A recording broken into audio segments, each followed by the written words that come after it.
Hi friends, ఈరోజు మనం ఉప్మా చేయబోతున్నాం. దానికోసం ముందుగా తాలింపు గింజలు వేసుకొని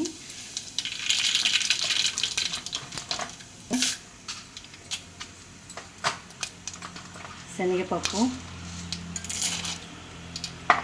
వేసి మంచిగా వేగనివ్వాలి.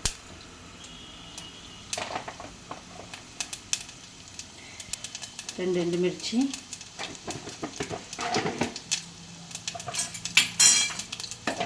రెండు పచ్చిమిర్చి, ఆనియన్, ఒక ఆనియన్ వేసి వేగనివ్వాలి.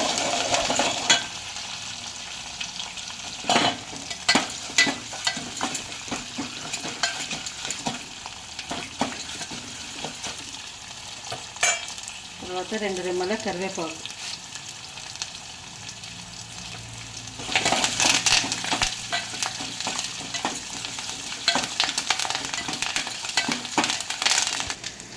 1:2 రేషియోలో ఈ కప్పుతోటి నేను వాటర్ వేస్తున్నాను.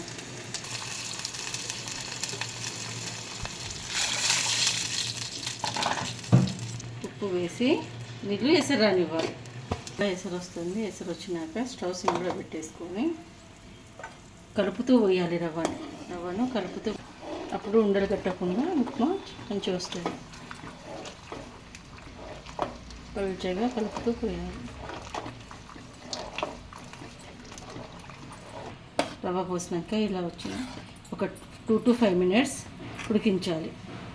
అప్పుడు మన వేడి ఉప్మా రెడీ అయిపోతుంది. మన ఉప్మా రెడీ అయిపోయింది.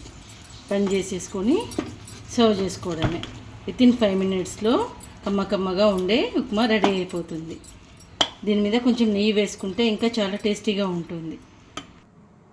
ఇలా ఈజీ అండ్ టేస్టీ ఉప్మా మీ ఇంట్లో కూడా చేసుకొని ఎలా ఉందో చెప్పండి.